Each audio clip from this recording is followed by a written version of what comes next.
क्षेत्र के शाहबाद उपमंडल में हुई जोरदार बारिश ने किसानों की मेहनत पर पानी फेर दिया, जिसके चलते अनाज मंडी में शुगरफेड चेयरमैन रामकरण काला ने दौरा किया। ये तस्वीरें शाहबाद अनाज मंडी की हैं, जहां धान पानी में लबालब दिखाई दे रहा है। इन तस्वीरों में शाहबाद अनाज मंडी में प्रशासन के दावे खोखले साबित हो रहे हैं। यहाँ जोरदार हुई बारिश ने किसानों के धान को पानी पानी कर दिया। कुरुक्षेत्र जिले को धान का कटोरा कहा जाता है, लेकिन यहाँ के किसानों के अरमानों पर बारिश ने किस तरह से पानी फेर दिया, वो इन तस्वीरों के जरिए साफ दिखाई दे रहा है। शाहबाद अनाज मंडी में खुले में पड़ा धान बारिश में भीग गया, क्योंकि झमाझम बारिश में धान खुले आसमान के नीचे पड़ा था। किसान यहाँ सारे का सारे तंग हो रहे जी, कोई आगन देख रहे जी।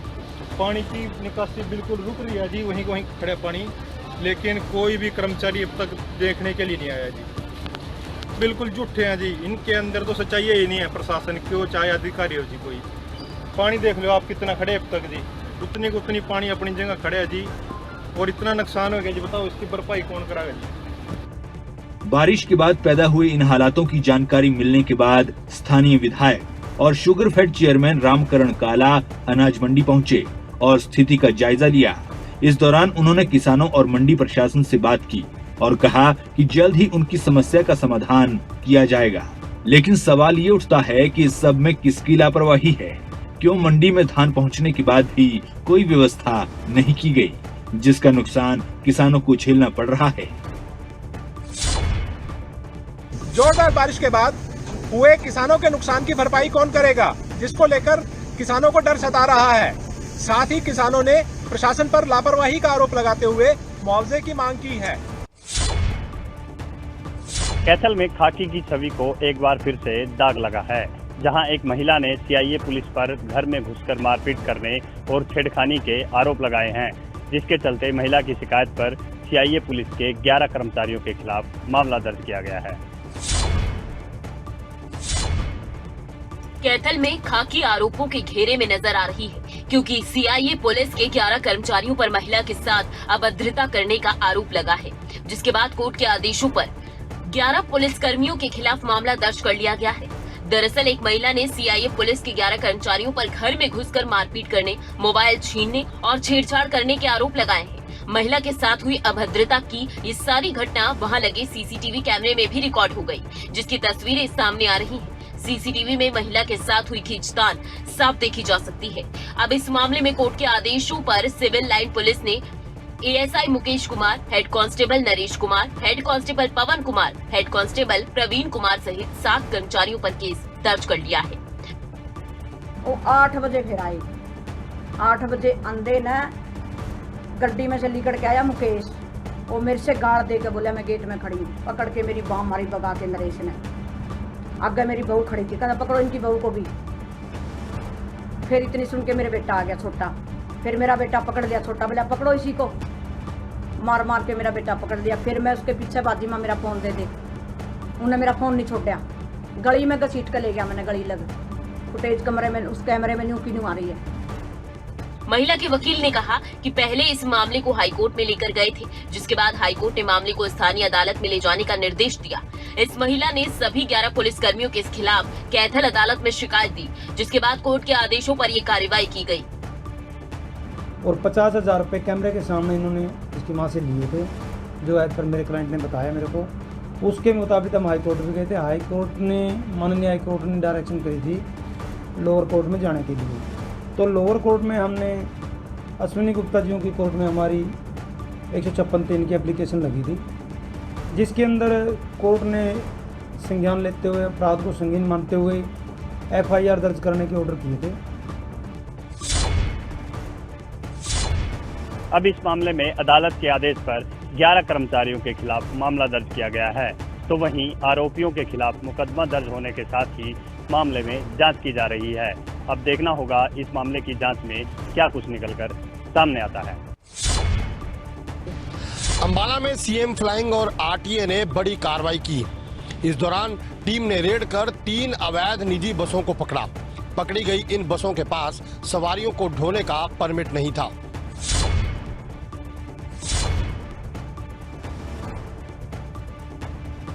अंबाला में सीएम फ्लाइंग ने आरटीए की मदद से नई सब्जी मंडी के पास अवैध रूप से चल रही बसों के खिलाफ कार्रवाई की। इस दौरान टीम ने उन बसों के चालान काटे और जब्त किया जिनके सभी दस्तावेज पूरे नहीं थे। बताया जा रहा है आरटीए के पास शिकायतें आ रही थी कि पंजाब, हरियाणा और उत्तर प्रदेश के बीच बसों का अवैध रूप से संचालन हो रहा है। इससे हरियाणा रोडवेज को काफी नुकसान झेलना पड़ रहा था। इन्हीं शिकायतों के आधार पर सीएम फ्लाइंग ने कार्रवाई करते हुए 3 बसों के चालान काटे। हमने 3 बसें पकड़ी गई है, जिसमें से 2 का चालान किया गया है। एक का है तो 72,300 का है, दूसरी का है 10,300 का और तीसरी की अभी कार्रवाई करने जा रहे हैं। और ये बसें हैं स्टेज कैरेज और यूज़ कर रही थी कॉन्ट्रैक्ट कैरेज, सवारियाँ उतार रही थी कभी बस स्टैंड के पास कभी कहीं। ये चलती हैं ज़्यादातर यूपी से चलती हैं और बिहार से, यूपी बिहार से जाती है पंजाब की तरफ, लेकिन ये बीच में सवारियाँ बस स्टैंड के पास उतारती हैं। कुछ वो फेंस इन पर लगाए गए हैं, कुछ और प्रेशर हॉर्न है। वहीं इस दौरान सीएम फ्लाइंग और आरटीए ने कहा कि सड़कों पर बिना परमिट दौड़ रही बसों पर लगातार शिकंजा कसा जा रहा है। आगे भी ये कार्रवाई जारी रहेगी। कमी है उसका चालान किया गया, जो भी दस्तावेज के अंदर कमी है।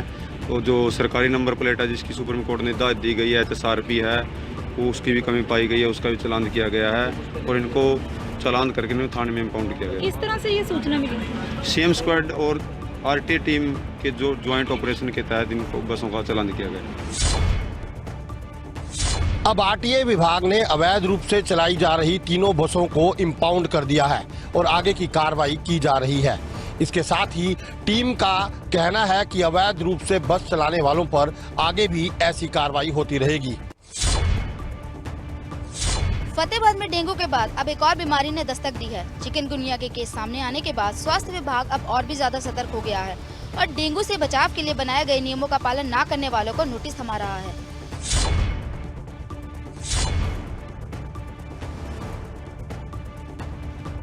फतेहाबाद जिले में डेंगू ने आम लोगों की परेशानी को बढ़ा दिया है।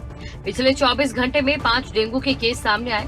स्वास्थ्य विभाग डेंगू से निपटने की तैयारियां कर ही रहा था कि जिले में चिकनगुनिया की बीमारी ने स्वास्थ्य विभाग में हड़कंप मचा दिया। फतेहाबाद में अब डेंगू के 24 के करीब मामले सामने आ चुके हैं। इस बीच इलाज के दौरान कई मरीज रिकवर भी हो चुके हैं, लेकिन अभी भी कई मरीजों का इलाज चल रहा है। जहां एक और स्वास्थ्य विभाग डेंगू से लड़ने की तैयारी कर रहा है, तो वहीं दूसरी ओर जिले में चिकनगुनिया के 5 मामले सामने आ चुके हैं। चिकनगुनिया के भी हमारे पास अभी तक टोटल 5 केस हो चुके हैं और ये भी मच्छर जनित बीमारी ही है, तो इससे भी लोगों को वही प्रिकॉशंस रखनी पड़ेंगी जो डेंगू के कारण हम रखते हैं। पानी से जो जहाँ कलेक्शन हो रहे हैं उसको ख़त्म कीजिए। सर, जहाँ जब वाटर लॉगिंग है पब्लिक प्लेस पे, तो उसको कैसे रिमूव करने का प्रोग्राम है? जो भी वाटर लॉगिंग कहीं पे होती है उसको 2 तरीके होते हैं। यहाँ तो हम उसको एक बार म्युनिसिपल कमेटी को कहते हैं कि पानी को फैला दीजिए ताकि वो जल्दी सूख सके। कई ऐसी जगह होती है जहाँ पे पानी नहीं फैलाया जा सकता, तो वहाँ पे तेल का छिड़काव किया जाता है ताकि वहाँ पे मच्छर जो है वो उसका जो लार्वा है वो मर जाए। वहीं स्वास्थ्य विभाग घर घर जाकर सर्वे कर रहा है और जिन लोगों के घरों के आसपास डेंगू फैलाने वाले मच्छरों का लार्वा मिल रहा है, विभाग वैसे घरों को नोटिस थमा रहा है। बता दें कि विभाग की ओर से लार्वा को नष्ट करने वाली दवा का छिड़काव किया जा रहा है। हमारे पास अभी तक अप्रैल से लेकर अभी तक 24 केस हो चुके हैं, जिससे 5 जो हमारे हैं वो रूरल एरिया में, बाकी हमारे अर्बन एरिया के अंदर हैं। इंस्ट्रक्शन के बारे में हमने म्युनिसिपल कमेटी से बात कर ली और अभी मैं मीटिंग में भी जा रहा हूँ उनको इंस्ट्रक्ट करने के लिए कि सभी जगह पे जो अपना शहर है उसके अंदर फॉगिंग कराई जाए। हमने डेट वाइज उनका जो शेड्यूल भी बना दिया है ताकि सारे शहर के अंदर फॉगिंग करके हम इसका बचाव कर सकें। फॉगिंग के अलावा पब्लिक को भी सामने आना पड़ेगा इसके अंदर कि जहाँ जहाँ पे भी उनके घर में कहीं पे वाटर कलेक्शंस हो रही हैं तो वहाँ पे उसको वाटर कलेक्शन को चेक कर रहे हैं, उसको ख़त्म कर रहे हैं, इसको ड्राई कर दें एरिया को, ताकि मच्छर जो है वो पैदा ही ना हो सके। अब भले ही डेंगू की बीमारी गंभीर है, लेकिन लोग लापरवाही बरतना नहीं छोड़ेंगे।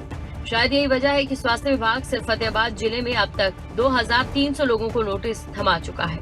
ये वो लोग हैं जिनके घरों के पास स्वास्थ्य विभाग को मच्छरों का लार्वा मिला है।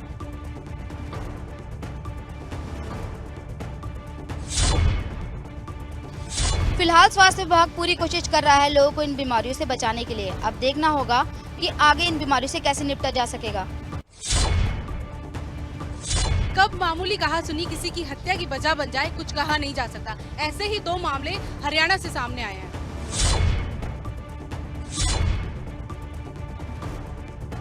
क्या आपने कभी सोचा होगा कि किसी के गाने सुनने की आदत उसकी मौत की वजह बन सकती है? जो खबर हम आपको दिखा रहे हैं उसे देखने के बाद ये सवाल आपके जहन में भी जरूर उठेगा। बहादुरगढ़ के जाखोदा गांव के रहने वाले शैलेंद्र की मौत की वजह यही है। शैलेंद्र अपने घर की छत पर बैठकर गाने सुन रहा था। पड़ोसी ने गाने सुनने का विरोध किया। दोनों के बीच कहासुनी हुई और कहासुनी इस कदर बढ़ गई कि शैलेंद्र के पड़ोसी परिवार के 7 सदस्यों ने उस पर हमला बोल दिया। परिवार के लोगों ने शैलेंद्र पर लाठी, डंडे, बेलन और तवे से हमला किया। युवक की पिटाई करने के बाद जब आरोपियों का मन नहीं भरा तो रात के समय एक बार फिर से युवक की पिटाई की और बाद में उसका गला दबाकर उसकी हत्या कर दी। गाने को लेकर लड़ाई हो गई। उसके बाद में अपने हस्बैंड को फ़ोन किया, उसको गलत समझने लगी, उसको मतलब उसकी गलत नीयत समझने लगी वो जनानी। फिर वो जनानी अपने हस्बैंड को फ़ोन किया, पहले अपने जेठ को बुलाया, फिर उसका जेठ था वो 3-4 बंदे लेकर आया। उसके बाद में फिर जो उसका हस्बैंड था अंकित को जब उसने फ़ोन किया 2-3 बार तो अंकित 3-4 बंदे लेकर आया, ठीक है। तो 3-4 तो उसके जेठ लेकर आया था और 3-4 उसका हस्बैंड लेकर आया। 8-9 बंदों ने मिलकर शैलेंद्र की जम के पिटाई कर दी। तो सर वो मतलब उसको लात घूंसे और तावा, करछी, बेलन हर चीज़ से उसको मारे हैं सर, और कीचड़ में भी दबा दिया उसका गर्दन। तो वहीं दूसरी हत्या की वारदात पंचकुला से सामने आई। पंचकुला के इंडस्ट्रियल एरिया फेज 1 में एक युवक की लाश मिली है। पुलिस से मिली जानकारी के मुताबिक युवक पास ही में लेबर का काम करता था। सूचना प्राप्त हुई है कि एक व्यक्ति का मर्डर हुआ है। डेड बॉडी एक अबेंडेड हाउस है उसमें पड़ी हुई है। इस सूचना पर जो है पुलिस ने तुरंत मौका पर आकर जो है बॉडी को देखा है और अभी छानबीन इन्वेस्टिगेशन जो है शुरू कर दी। तो वहीं बहादुरगढ़ में आरोपी हत्या की वारदात अंजाम देने के बाद मौके से फरार हो गए। फिलहाल पुलिस ने 7 लोगों के खिलाफ हत्या का केस दर्ज किया है और आरोपियों की तलाश शुरू कर दी है। फिलहाल पुलिस ने अपनी जांच शुरू कर दी है। अब देखना होगा पुलिस इस मामले में कब तक आरोपियों को गिरफ्तार कर पाती है। एलनाबाद उपचुनाव को लेकर बीजेपी की अहम बैठक हुई। इस बैठक की अध्यक्षता बीजेपी प्रदेश अध्यक्ष ओम प्रकाश धड़कन ने की। इस दौरान सिरसा के तमाम पदाधिकारी भी यहां पर मौजूद रहे। एलनाबाद उपचुनाव को लेकर सियासी सरगर्मियां तेज हुई है। हरियाणा के प्रदेश अध्यक्ष ओपी धनखड़ ने संकेत दिए हैं कि एलनाबाद उपचुनाव के रण में बीजेपी के उम्मीदवार को उतारा जाएगा। एलनाबाद में आगे की रणनीति तैयार करने के लिए ओपी धनखड़ ने चंडीगढ़ में हरियाणा बीजेपी के साथ बैठक की। बीजेपी प्रदेश अध्यक्ष ओम प्रकाश धनखड़ की अध्यक्षता में ही इस बैठक में सिरसा जिले के पदाधिकारी, पार्टी के संगठन महामंत्री समेत कई नेता मौजूद रहे। तो वहीं बैठक में उपचुनाव की देखरेख की जिम्मेदारी हरियाणा बीजेपी के पूर्व प्रदेश अध्यक्ष सुभाष बराला को सौंपी गई। मेरी सूचना से बहुत सारी बातें आपको स्पष्ट हो गई होंगी। गठबंधन चुनाव लड़ेगा, दोनों पार्टियां मिलकर चुनाव लड़ेंगी। मेरी सूचनाओं से बहुत सारी बातें आपको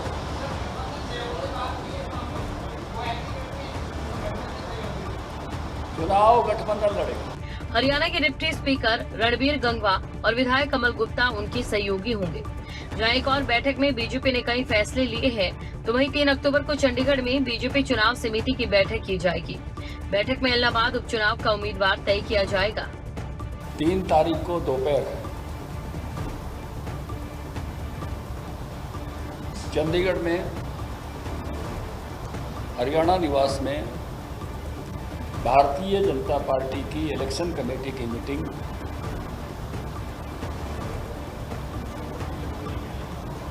होगी। इस पर उम्मीदवार पर विचार किया जाएगा। जहां एक और इस बैठक में इलाहाबाद उपचुनाव को लेकर कई अहम मुद्दों पर बात की गई, तो वहीं दूसरी ओर ओपी धनखड़ ने कहा कि इलाहाबाद उपचुनाव को लेकर सिरसा जिले के कोर ग्रुप के साथ बैठकर उपचुनाव की रूपरेखा और तैयारियों से जुड़े विषय पर चर्चा की गई। ओम प्रकाश धनखड़ का कहना है कि एलनाबाद की जमीन पर चाहे बीजेपी का उम्मीदवार उतरे या जेजेपी का, एलनाबाद का उपचुनाव बीजेपी और जेजेपी का गठबंधन मिलकर लड़ेगी।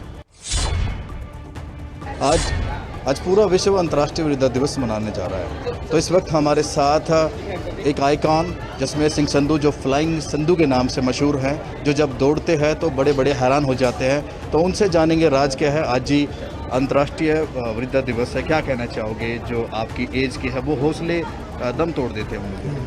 सर मतलब अपने पर पूरा विश्वास रखना चाहिए इंसान को, और वो बूढ़ा नहीं होता। उसका एक वो मान लेते हैं कि मैं 50 साल का, 52 का, 50 का, ऐसा कुछ नहीं। एज एक काउंट है वो।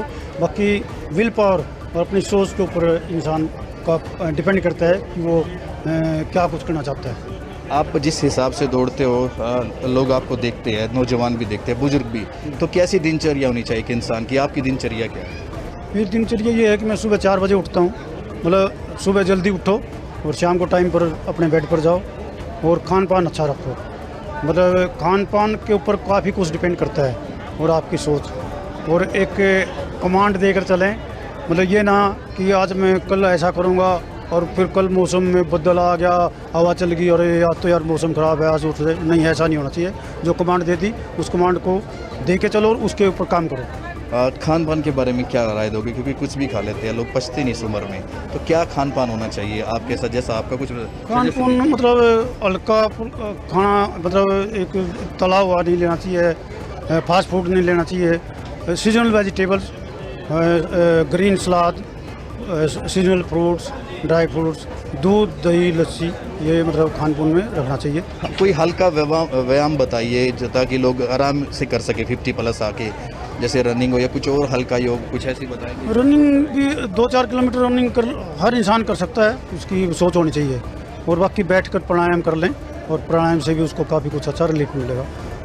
तो ये थे हमारे साथ फ्लाइंग संधू, जिसमें सिंह संधू, जो जब दौड़ते हैं तो लोग हैरान हो जाते हैं। 60+ इनकी उम्र है, लेकिन आज अंतर्राष्ट्रीय वृद्धा दिवस पर स्वास्थ्य विभाग की तरफ से इन्हें सम्मानित भी किया गया। कुछ टिप्स दिए हैं, अगर वो आप फॉलो करेंगे तो इनकी तरह एक जज्बा आपके अंदर आएगा और आप हमेशा इनकी तरह स्वस्थ बने रहेंगे। हरियाणा विद्यालय शिक्षा बोर्ड अब इतना हाईटेक हो चुका है कि इसके चर्चे अब विदेशों में भी होंगे। दरअसल हरियाणा विद्यालय शिक्षा बोर्ड के हाईटेक होने के पीछे का कारण है कि अब इसके परीक्षार्थियों को कोई भी डॉक्यूमेंट लेने के लिए हरियाणा आने की जरूरत नहीं पड़ेगी। एक क्लिक पर विदेश में बैठे बैठे ही डॉक्यूमेंट उनके घर पहुंच जाएंगे। देखिए रिपोर्ट। ये खबर उन सभी विद्यार्थियों के लिए है जो वैसे तो हरियाणा शिक्षा बोर्ड से परीक्षा दे चुके हैं, लेकिन हैं बाहरी राज्यों के रहने वाले।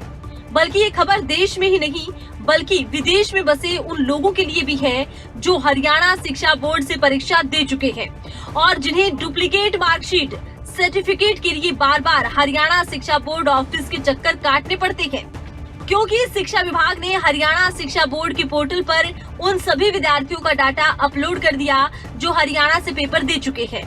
अब इस सुविधा के माध्यम से दूसरे राज्यों में बैठे नागरिकों की ही नहीं बल्कि विदेशों में बैठे नागरिक भी सिर्फ एक क्लिक से अपने डॉक्यूमेंट डाक के माध्यम से पा सकेंगे। प्रत्येक व्यक्ति जो इसको अपना डुप्लीकेट सर्टिफिकेट चाहिए, डुप्लीकेट मार्कशीट चाहिए या डुप्लीकेट अपने एग्जाम जो दिए उसकी कॉपी चाहिए,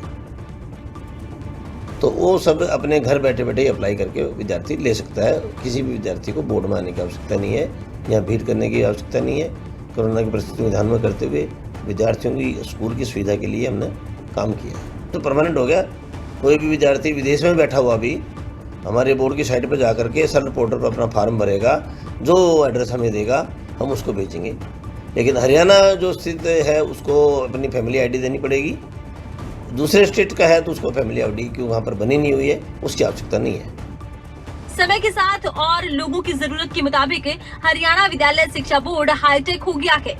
शिक्षा बोर्ड ने अपने स्थापना दिवस के बाद पहली बार ली गई 1970 में पहली परीक्षा से अभी तक के तमाम सर्टिफिकेट, मार्कशीट और डिप्लोमा स्कैन कर अपने पोर्टल पर अपलोड कर दिए। बता दें, हरियाणा में करीब 6 लाख विद्यार्थी बाहरी राज्यों से परीक्षा देने के लिए आते हैं। ऐसे में शिक्षा विभाग की इस पहल से ऐसे विद्यार्थियों को काफी सुविधा मिलेगी। हरियाणा शिक्षा बोर्ड ने एक बहुत ही अच्छा काम किया है। उन्होंने ऑनलाइन की सुविधा सभी विद्यार्थियों को प्रोवाइड करवाई है। पहले क्या था कि कुछ भी डॉक्यूमेंट गुम हो जाता था या कोई भी डॉक्यूमेंट हमें चाहिए था, वो उसके लिए किसी भी ज़िले के छात्र को भिवानी आना पड़ता था और उसी के दौरान उनकी भागा दौड़ी, पैसे का खर्च, आना जाना कोई काफ़ी दूर से भी होता था। लेकिन अब एक ऐसी मुहिम चलाई है कि ऑनलाइन होएगा सब कुछ। अगर हमें सर्टिफिकेट निकलवाना, हमारा कुछ भी गुम हो गया, अगर हमारा 10वीं का मार्कशीट गुम हो गई है तो उसको निकलवाने के लिए हम ऑनलाइन आवेदन कर सकते हैं।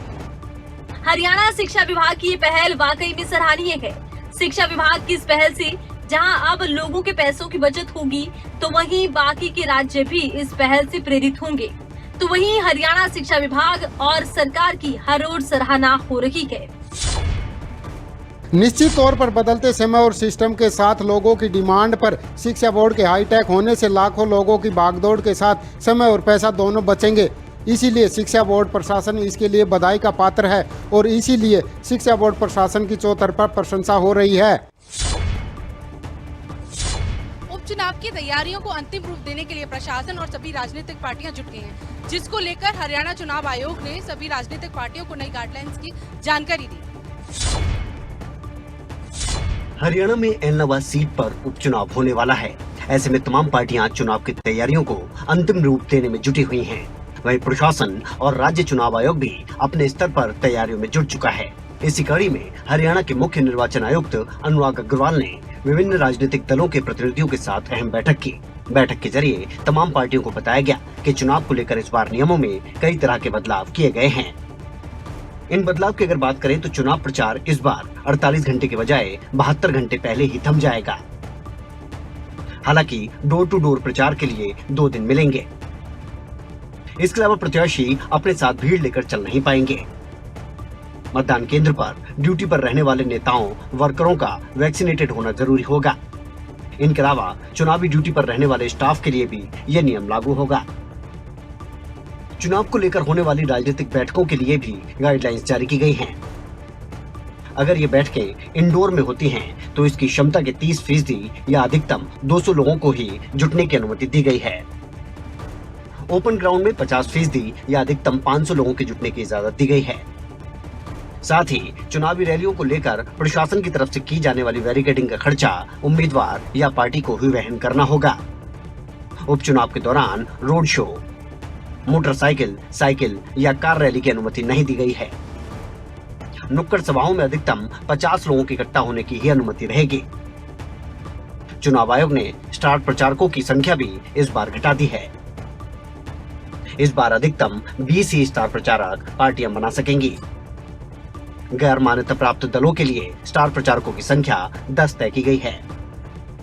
साथ ही इन स्टार प्रचारकों की चुनावी रैली में अधिकतम 1000 लोगों के जुटने की इजाजत दी गई है। हालांकि चुनाव खर्च की लिमिट इस बार 10% बढ़ा दी गई है। अब अधिकतम 30,80,000 तक प्रत्याशी खर्च कर सकेंगे। अगर उम्मीदवार पर किसी तरह का क्रिमिनल केस होगा तो उसका ब्यौरा चुनाव आयोग की वेबसाइट पर अपलोड करना होगा। साथ ही ईवीएम मशीन पर प्रत्याशी के नाम के साथ उसका फोटो भी लगा होगा।